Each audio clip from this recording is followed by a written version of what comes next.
دا ورور ډېر ښایسته سوال کړی دی. یو سړی څاروی حلالوي، عام څاروی حلالوي او دی د جنابت په حالات کې، نو څاروی حلالولی شي او که نه؟ ځکه زه د دې بعضو ملګرو دا سوال دلالت کوي د دې ملګري په پوهه باندې، او دا چېرې د دین سره سوچ او فکر دی. دا اوس ښایسته قیمتي سوال. یو سړی جنابت په حالت کې دی څاروی حلالولی شي او که نه؟ الجواب، ګوره د جنابت په حالات کې د بعضو علماو د رای مطابق، ځکه مشهوره رای ده چې یو سړی د جنابت په حالت کې دی قرآن نشي ویلی، فقط دی نه دي ویلي چې دی الله نشي یادولی، یعنی ذکر د منه نه راغلی. یو سړی دی هغه د جنابت په حالات کې د استغفر الله ویلی شي، ویلی شي سبحان الله دې ووایي، الحمدلله اذکار ویلی شي، خو څه به نه وایي؟ قرآن تلاوت یې نه کوي. اوس څاروی چې حلالوي نو بسم الله به وایي که نه؟ او هغه جنابت په حالات کې ویلی شي که نه شي؟ ویلی شي. بله خبره دا ده، دا جنابت دا خبره غټه ده که کفر غټ دی؟ داسې نه څوک دا وایي جنابت دا قیصه غټه ده کفر غټ دی. که یو کتابي راولګي، کتابي اهل کتاب وکړي، د الله په نوم باندې یو څاروی حلال کړي، ته خوړی شي که نه شي خوړی؟ خوړی شي.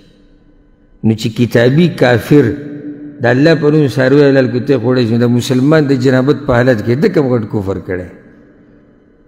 مسلمان دی. نو بلکې امام ابن المنذر رحمه الله خو دا خبره ذکر کړې ده، ما ته داسې عالم نه دی معلوم چې هغه دا خبره کړي. او بیا په دې باندې علماو حایزه زنانه هم قیاس کړې ده، یعنې یو زنانه د حیض په دوران کې ده، لکه مثال کې یو زنانه د کور ته میلمانه رالو، هغه د حیض په بیمارۍ کې ده او چرګ یې ول حلاله کړه.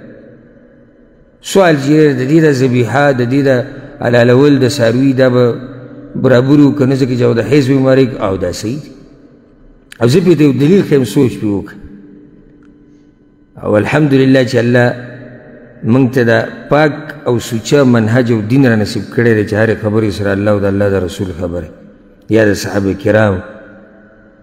په صحیح بخاري کې روایت دی، کعب ابن مالک رضی الله عنه یوه وینځه وه او هغې به ګډې بیزې ساتلې، د کعب رضی الله عنه ګډې بیزې به یې ساتلې په سلع علاقه کې مدینې کې.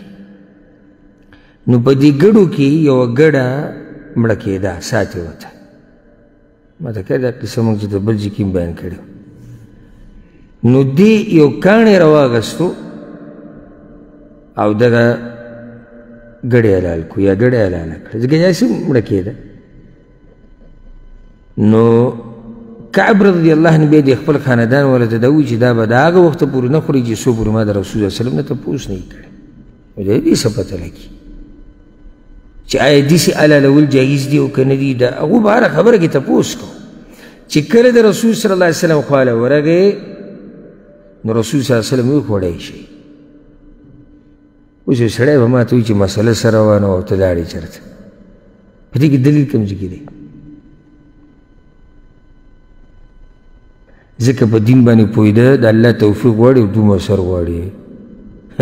د دې اسان کار نه دی چې یو سړی ووایي چې ما ناظره قرآن ووایو زه به مولا یم، او یا دوه درې مسلې مې یادې کړي دي او زه څه یم مولا یم. او وایي زمونږ هغه مولوي صاحب چې کوم دا غریب ته به آخري دوه صورتونه یادوي، دا وایي دا وایي نه دا توبه وایي د چې کوم علم کړی علم چې داسې اسان وي او په دوه درې صورتونو باندې کېده او په ناظره قرآن باندې ټول به مولیان وي. یو هسې دا عرفي مولایي، عرفي مولایي لکه مولایي صاحب جمعي طور مخې ته شوی دی او خلک ورته څه وایي؟ مولایي صاحب وایي، په مولایي صاحب باندې مشهور دی.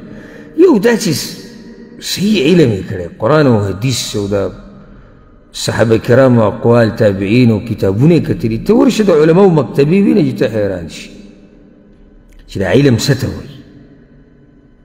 هغه بعضو سره به دوه درې کتابه پراته وي. ځکه ما یو پیر ملګرو ته دا قصه کوله، ما زه هغه سړي ته مولا نه ویم او ما دا عام قانون نه دی، خو ما زه خپل یو داسې دغه کوم چې د ده د کټ سر ته د ده په مکتبه کې د ده په ناستې په ځای کې کتابونه نه وي پراته، لکه چې علم خو کتابونو په کتو سره راځي نو د سره د کوم ځای علم راځي کور کې اوس دوه کتابونه پراته دي وایي دې کې سړی وایي چې دلیل یعنې مسله دا روانه وه چې حایزه زنانه ذبیحه برابر ده حلاله ده او دلیل دې دا ووایي نو دې دلیل کوم ځای کې دلیل پکې دا دی چې دا وینځه ده وینځه زنانې که نه که نه سړي ته وینځه وایي زنانې که نه او په زنانه باندې د حیض بیماري راتلی شي او که نه شي آیا رسول صلی الله علیه وسلم دا تپوس کړی دی چې دې نه دا معلومات وکړي چې په دې حیض و او که نه و